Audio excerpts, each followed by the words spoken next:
깊이 있는 시선으로 경제와 투자를 바라봅니다. 딥사이트입니다. 오늘 테슬라 배터리를 얘기합니다. 요즘 개인 투자자들이 국내뿐만 아니라 미국에서도 해외 주식 많이 사고요. 성과도 좋은데 가장 사랑하는 주식이 역시나 테슬라일 텐데요. 다음 주 화요일 날 그 배터리 데이를 앞두고 있습니다. LG화학은 또 분사 얘기까지 겹쳐가지고 국내 2차 전지 업체들이 약간 좀 혼돈스럽기도 한데 오늘은 배터리 데이를 좀 집중적으로 파헤쳐 보도록 하겠습니다. 권순우 기자와 함께합니다. 어서 오십시오. 네, 안녕하세요. 권순우입니다. 아니 테슬라는 배터리 회사가 아니라 전기차 회사잖아요. 예. 그런데 이제 배터리 데이라고 하는 것 자체가 뭐 하는 건지 이게 계속 제가 잔뜩 듣기로는 주총하면서 이어서 한다고 들었는데 예. 매년 하는 건지 아니면 이번에만 하는 건지 배터리 데이가 뭐 하는 이벤트인지부터 좀 얘기해 주세요. 제가 어저께 자동차 담당하는 애널리스트 만나갖고 테슬라 얘기를 같이 했었거든요. 네. 자동차 회사 아니고 배터리 회사라 그러던데요. 아 그래요? 그런 얘기도 하는데 사실 지난번에 그 자율주행 데이도 한번 했어요. 네. 뭐 그래가지고 이번에 배터리 데이를 원래 그 한 5월 달쯤에 하려고 했는데 그때 코로나19가 와가지고 이제 주총하고 같이 미뤄지면서 배터리 데이하고 자율주행 데이가 많이 좀 벌어지게 됐습니다. 네. 근데 이제 배터리 데이라고 하면은 이제 일단 테슬라라는 회사를 떠올리면 모두 다 생각하시는 게 정말 기상천외하고 너무나 화려하고 진짜 우리가 생각도 못했던 게 가슴이 두근두근하는 진짜 인류를 화성에 보낼 것만 같은 그런 느낌들을 좀 받잖아요. 그래서 배터리 데이를 앞두고도 이제 테슬라가 보여줄 기술들에 대한 기대감이 굉장히 높았어요. 그러면서 지금까지 사용하는 뭐 NCM 배터리 같은 그 리튬이온 배터리가 아니라 정말 그 전고체 배터리라든지 이런 정말 차세대 배터리를 보여주는 거 아니냐라는 어떤 기대감들도 굉장히 많이 올라갔었고 네. 그리고 좀 재밌는 좀 그 해프닝 중에 하나가 그 배터리 데이 하겠다고 그 안내문을 이렇게 했는데 그 뒤에다가 이상한 무슨 막대 같은 거 몇 개 이렇게 그래픽으로 놨었어요. 네, 저건데 네. 저 그래픽에 저 라인이 네. 나노와이어다. 그래가지고 이제 그 테슬라 옆에 나노와이어 회사가 있다. 근데 나노와이어 공법을 음극재에 적용을 하게 되면은 에너지 밀도가 10배가 간다고 이제 이론적으로 그래요. 근데 10배가 가면 그러니까 테슬라의 일론 머스크 CEO가 예전에 했던 얘기가 에너지 밀도가 좀 올라가면은 이제 비행기를 전기로 만들 수도 있다 뭐 이런 얘기를 했었거든요. 그러니까 야 나노와이어로 배터리를 만들면 비행기까지 한다 테슬라가 네. 뭐 이런 식으로 이제 굉장히 많은 화제가 좀 됐었어요. 근데 실제로 이제 그 배터리 데이가 다가오면서 이제 그런 그 진짜 약간 과장된 그런 얘기보다는 네. 현실적인 얘기들로 이제 좀 얘기가 좀 많이 돌아오게 돼요. 조금 전에 하신 말씀은 뭐 그런 건 아니다라고 해명을 했죠. 나노와이어 관련해서는 머스크 해명했어요. 네네. 그거 그냥 전극 관련해서 했는데 네. 뭐 그 회사 거기 있었는지도 몰랐다. 예. 뭐 그런 얘기를 했었고요. 그래서 실제로 이게 뭐 나오는 얘기들이 이제 무슨 얘기 나오는지 웬만한 분들 잘 모르실 거예요. 네. 왜냐하면 이게 들어도 그렇게 잘 뭔 얘기인지도 잘 모르겠고 기술적인 거라. 예, 되게 솔깃하지도 않아요. 그러니까 예를 들면 어떤 게 있냐면은 이제 맥스웰의 건식 전극 공정이라는 게 있는데 네. 이게 뭐냐면은 그러니까 뭐 간단하게만 소개를 해드릴게요. 지금은 습식이라 그래가지고 이게 슬러리를 만들어서 약간 이제 액체화를 시켜가지고 위에다 이렇게 발라요. 그럼 이걸 다시 녹여야 되거든. 아니, 말려야 될 거 아니에요. 근데 그 말리는 공정이 몇십 미터 돼요. 근데 습식으로 하게 되면 안 말려도 되잖아요. 건식으로 하면. 네, 건식으로 하게 되면. 그럼 이렇게 공정을 굉장히 단축할 수 있는 거고. 저기 뭐, 정리를 굉장히 잘 해주셨네요. 뭐 제프당 교수 같은 경우는 에너지 밀도를 높일 수 있는 거. 하이바 시스템 같은 경우는 배터리를 굉장히 빨리 만드는 네. 그런 공정들이에요. 그러니까 그리고 이제 그 이런 것들을 그럼 이렇게 생각을 해보는 거예요. 아까 말씀하셨던 게 테슬라가 그 자동차 회사 아니냐. 그러면은 테슬라가 만약에 이렇게 다른 배터리 회사들이었다면은 자기들의 배터리 기술을 뽐내고 그렇죠. 우리 배터리를 사주세요. 아니면은 이제 정말 초기 단에 있는 스타트업 같은 경우는 아까 나노와이어 같은 거 이렇게 보여주면서 우리가 10배 가는 거 만듭니다. 무슨 박람회 같은 그런 거 많이 하잖아요. 네. 그러니까 이거 지금 우리가 아직은 상용화를 못하지만 10배 가는 거 우리가 만들 겁니다. 네. 라고 얘기하면서 우리한테 투자를 해준 배터리를 만들어 드릴게요. 뭐 이런 식이잖아요. 근데 테슬라는 배터리 회사가 아니라 자동차 회사란 말이에요. 그러면은 배터리 데이가 보여줘야 할 것은 무엇이냐면은 테슬라가 전기차를 언제 얼마나 판매를 하겠다는 계획들을 이렇게 가지고 있었잖아요. 그럼 우리가 여기에 적합한 배터리를 어떻게 만들어낼 것인가에 대한 초점을 굉장히 맞춰줘야 될 필요가 있는 거예요. 그래서 아까 공정들을 아까 설명드렸던 맥스웰의 전극 공정이라든지 하이바 시스템이라든지 여기에 뭐 템리스 배터리라든지 뭐 이런 것들이 배터리의 공정 속도를 빠르게 해주고 대량 생산을 해주고 배터리의 가격을 낮춰서 궁극적으로 전기차의 가격을 내연기관차보다 더 낮게 만들 수 있는 로드맵을 보여주는 게 배터리 데이의 목적이라고 볼 수 있는 거예요. 그러니까 우리가 진짜 그 기상천외한 기술을 기대하는 게 아니라 배터리의 공정 기술 어떻게 만들 것인가 이런 것들에 대한 발표가 나올 것이라고 이제 전문가들의 전망이 모이고 있습니다. 여러 가지 추측과 뭐 억측이 있는데, 그러니까 약간 테슬라가 만드는 또 구상하고 있는 배터리 모형 뭐 이런 게 좀 유출이 됐다면서요? 예, 어저께 하나 좀 유출이 됐는데 네네. 저는 그게 원통형 방식이 원통형인데 나오고 있네요. 그러니까 이게 그 탭 없는 뚱뚱한 배터리라고 이제 저는 보통 표현을 하는데 이게 보면은 저 배터리가 어떤 걸 의미하냐면은 예전에는 좀 얇았거든요. 네네. 이게 좀 더 두꺼워진 거예요. 그러면 두껍게 되면은 이게 원통형 요 얇은 거는 여러 개를 이렇게 쓰게 되면 알루미늄을 많이 발라야 되는 거잖아요. 근데 이거를 좀 더 키우면 그만큼 알루미늄을 좀 덜 쓸 수 있잖아요. 그러면은 이제 그 에너지를 똑같은 공간 안에 배터리 셀을 더 똑같이 넣고서도 에너지는 똑같이 들어가는데 원가 절감을 할 수 있는 효과가 있어요. 그리고 이제 에너지 총량은 좀 늘어나는 효과가 있기 때문에 이거를 이제 키우면 좋습니다. 그러면은 이렇게 키울 게 아니고 이렇게 키우면 되잖아요. 그러게요. 근데 그렇게 하면은 또 이제 열 관리나 이런 측면에서 문제가 생겨서 화재가 발생하고 안정성이 좀 떨어지는 측면이 있어요. 그러니까 이거를 이렇게 키운다는 게 안정성 측면에서 굉장히 불안할 수 있는데 이거를 테슬라가 요거를 조금 키우는 걸 우리가 충분히 관리할 수 있다라는 걸 보여줄 것으로 보이는 거예요. 그러니까 여기도 또 이게 탭이라 그래가지고 배터리는 보통 이렇게 생겨 위에 이렇게 전극이 좀 올라온 게 있잖아요. 배꼽처럼 올라온 게 있잖아요. 네, 근데 요 탭이라는 거를 이제 만들면은 이제 요걸 돌돌돌돌돌 말면 되는데 요걸 탭을 요렇게 만들면은 이걸 만드는 공정이 또 들어간단 말이에요. 그리고 또 거기서 용접을 하고 그러면은 아무래도 만들기가 좀 불편할 거 아니에요. 탭이 없다 해서 탭리스라는 거군요. 예. 네. 그리고 그 탭을 딱 날려버리면 네. 배터리를 훨씬 더 수월하게 만들 수 있는 거예요. 그러니까 이 배터리가 진짜 우리가 생각하는 것처럼 뭐 10배 가는 배터리, 뭐 100만 마일 배터리 이런 네, 개념이 그게 아니라 만들기가 굉장히 수월해지는 그리고 겁니다. 단가 낮추고 이런. 예. 네. 그래서 뭐 저런 것들은 하나 공개가 됐고 이번에 좀 준비를 안 되셨을 것 같은데 네. 그 약간 생산 라인 돌아가는 것도 하나 공개가 됐거든요. 예. 빨라요. 엄청 빨라요. 그러니까 이 엄청 빠르다는 배터리 거는 쪽이요? 그러니까 그 배터리 공장에서 얼마나 빠르게 배터리를 만들어낼 수 있느냐. 그러면은 전기차가 판매되는 것을 배터리 공급량이 따라갈 수 있을 것이다라는 걸 보여줄 것으로 좀 전망이 좀 되고 있는 겁니다. 옛날에 우리가 이제 소위 건전지라고 하는 게 쓰는 게 그게 이제 1차 전지잖아요. 리튬이온. 그게 보면 이렇게 막대기식으로 원통형으로 돼 있는데 지금 사진에 보여준 거는 약간 손에 들고 있는 그런 거였거든요. 그걸 크게 원통형으로 만들어서 이제 자동차에 배터리 쓸 수 있다는 그런 방식이라는 거잖아요. 이 정도는 아니고. 그러니까 훨씬 크게 이 정도에 악을 여러 개를 붙여서. 지금은 우리가 생각하는 그 건전지 정도 사이즈를 이렇게 다다다다다다 붙여갖고 가는데 처음에 로드스터를 만들 때는 요 배터리가 한 7,000개 정도가 들어갔어요. 그렇군요. 근데 요거를 조금 더 키우면은 배터리가 7,000개가 아니라 뭐 2,000개 이렇게 들어가는 거고 이걸 조금 더 키운 거예요. 기존에 우리가 보는 뭐 기존에 우리 자동차 만드는 그 각형 이렇게 사각형 그런 게 익숙해가지고 원통형이 익숙하지가 않은 거죠. 네. 그게 어떤 개념이냐면은 우리가 보는 사각형은 요 원통형들을 모아놓은 모듈이에요. 그런데 포장을 한 거예요? 모듈이에요? 그러니까 여기서 LG화학 같은 경우는 요거보다는 좀 큰 파우치형. 파우치형 같은 경우는 이렇게 생겼는데 그 파우치를 하면은 알루미늄을 안 써도 되고 해서 그 원통형보다는 좀 더 나은 기술이라고 평가를 받고 있어요. 에너지 밀도 차원에서. 그러면은 LG화학의 배터리가 테슬라가 만들고 있는 파나소닉이 만들고 있는 배터리보다는 좀 더 진화한 배터리입니다.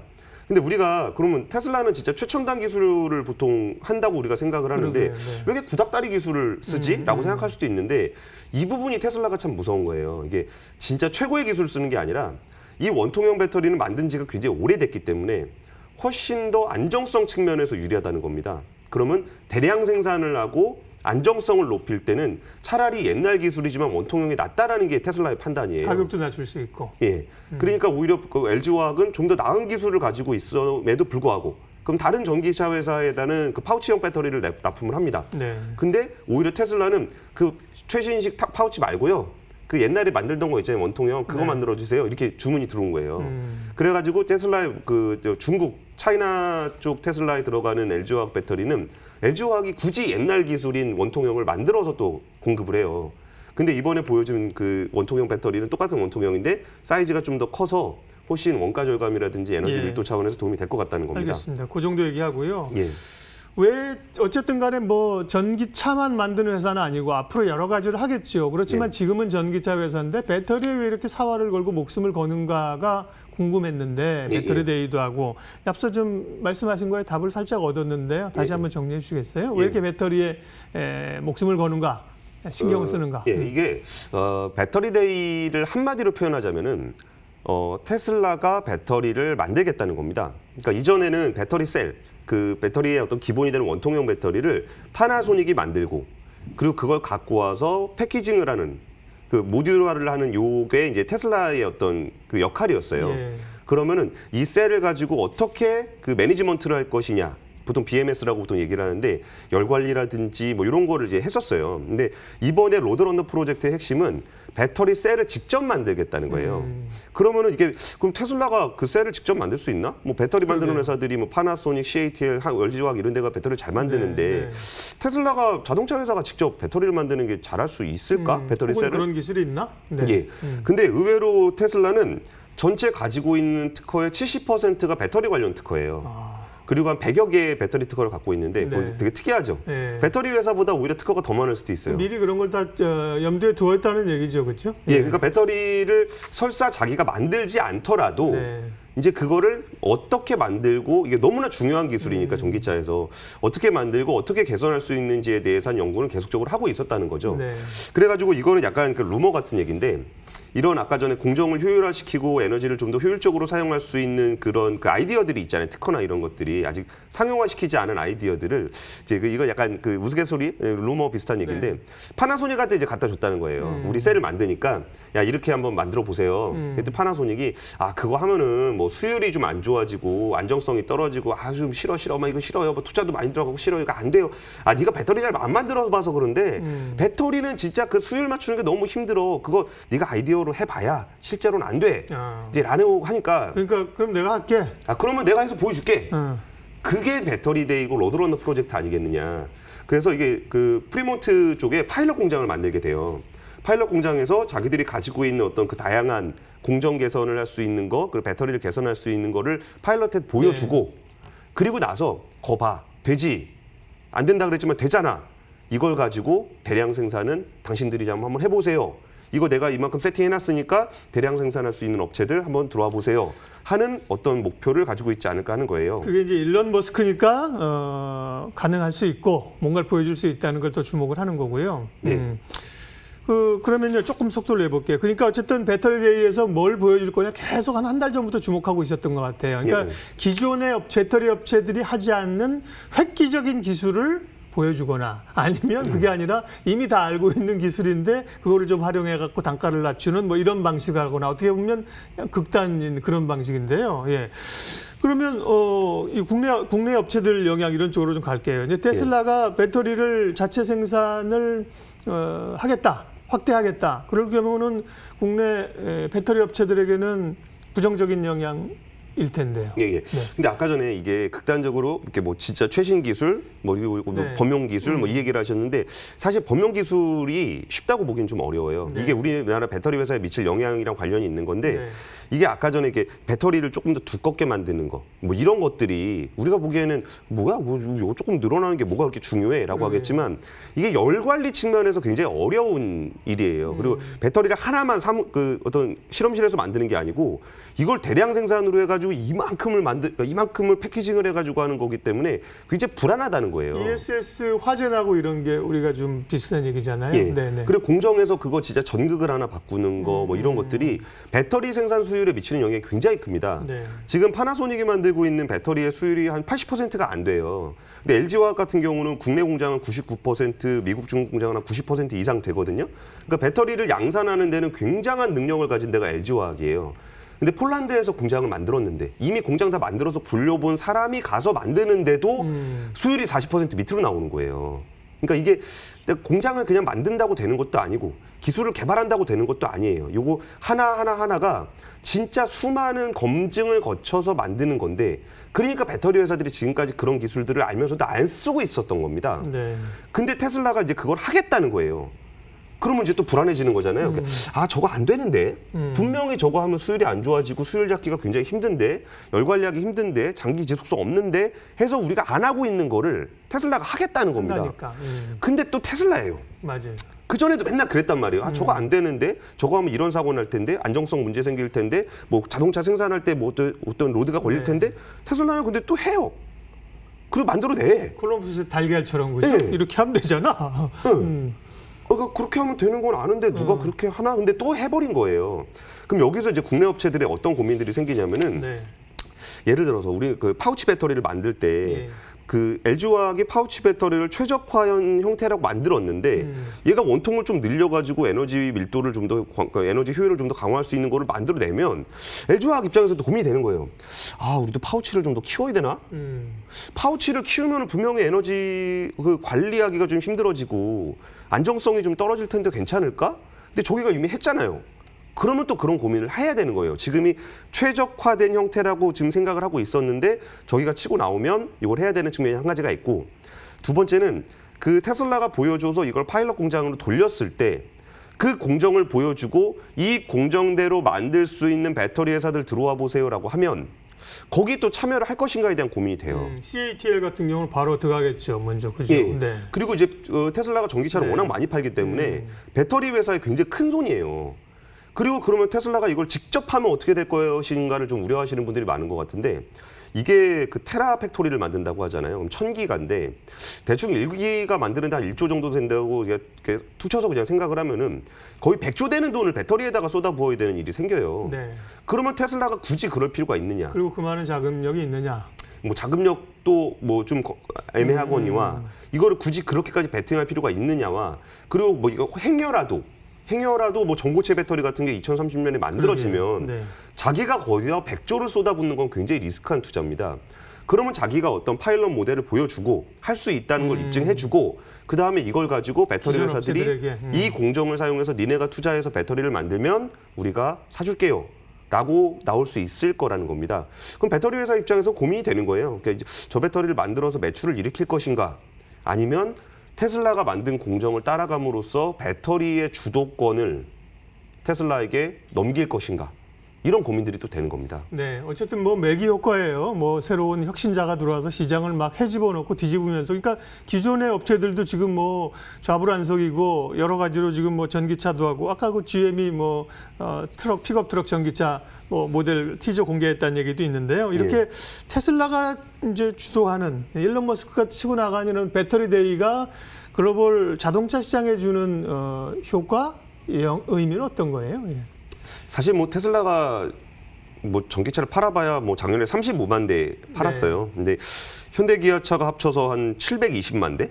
현대차는 전체차. 네. 네, 현대 기아차 합쳐서 720만 대를 팔았는데, 그러니까 현대차가 테슬라보다 한 20배 넘는 차를 팔았다는 거예요. 그러면 야, 전체 시장 중에 그 조그만 전기차 시장 좀 한다고 해서 이게 과연 그럴까? 과연 이게 효과가, 이렇게 매기 효과가 있을까라고 하는데, 이게 참 판매가 늘어나는 속도가 뭐 올해는 한 50만 대, 얘네는 80만 대.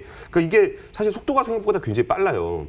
그리고 이게 방향성이라는 걸 주는데, 방향성이 이제 그 내연기관차는 앞으로 줄어들 것이다.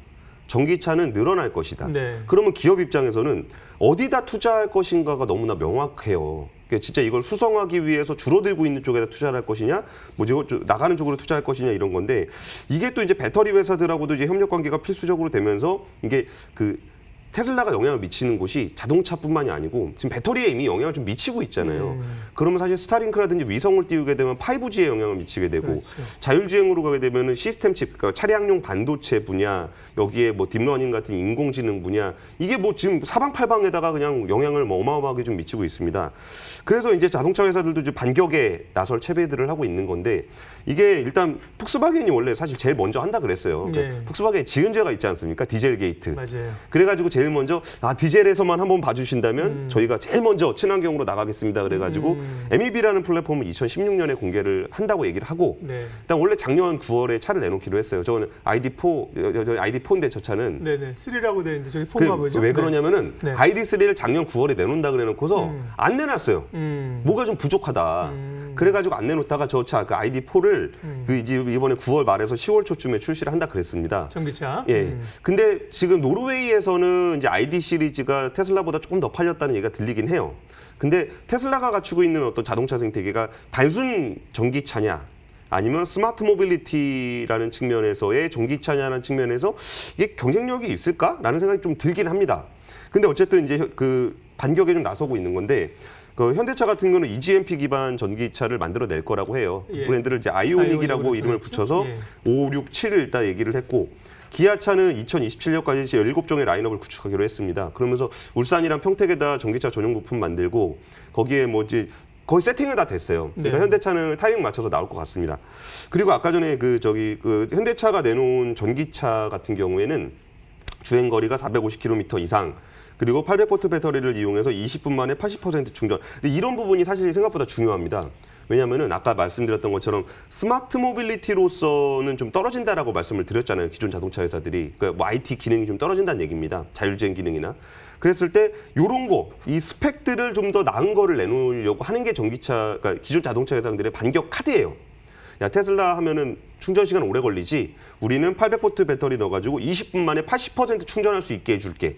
이게 자동차적인 측면에서는 글로벌 기존 자동차 회사들이 좀 더 나은 모습을 보여주고 싶은 겁니다. 그게 일종의 경쟁 카드가 되는 거예요. 그래서 이 스펙을 좀 많이 보실 필요가 있고. 그리고 GM 아까 말씀을 주셨는데 GM도 뭐 그런 얘기는 해요. 1회 충전에 644km를 달릴 수 있고 뭐 그 볼트 수를 높여가지고 좀 더 빠르게 충전할 수 있고. 네. 근데 계획이 다 2022년, 2023년 막 그래요. 우리가 막 진짜 멋있는 캐딜락의 막 리릭 같은 전기차를 딱 보여주고서 우와 저 차 진짜 멋있다. 야 저 정도면 진짜 테슬라랑 한번 해볼 만한데. 근데 언제 나와? 보니까 2023년. 이런 게 너무 실망스럽다는 겁니다. 지금 이제 그때 되면 모델 3가 얼마나 더 좋아질지, 뭐 사이버 트럭이 나와 있을 수도 있는 거고, 세미 트럭 막 거대한 그러게요. 트럭도 나올 수 있는데, 그때 와서 뭐 그냥 세단 하나 만들겠다라는 그런 어떤 SUV 같은 거 만들겠다는 그런 계획들이 약간은 좀 실망스럽다는 거죠.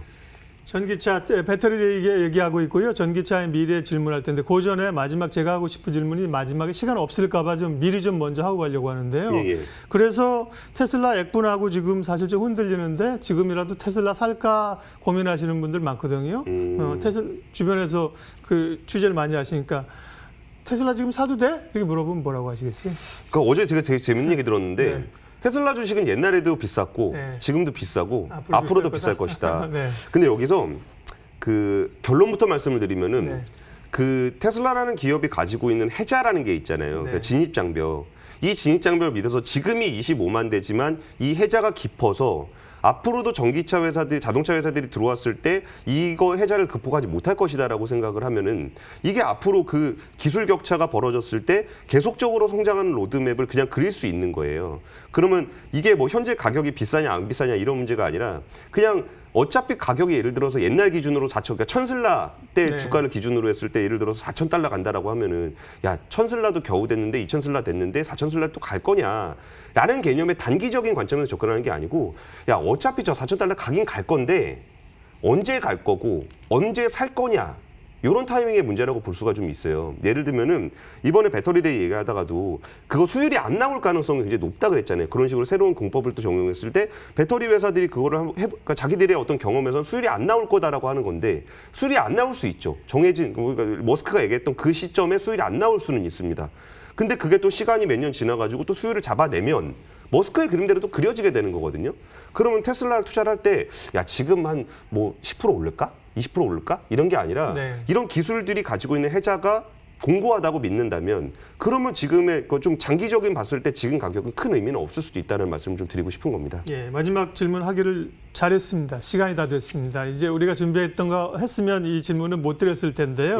예, 딥사이트 오늘은 테슬라가 준비하고 있는 배터리데이 얘기를 쭉 했고요. 다음 주니까 상황 보면서 체크하면서 또 나중에 얘기하겠습니다. 권순우 기자와 함께했습니다. 고맙습니다. 네, 감사합니다.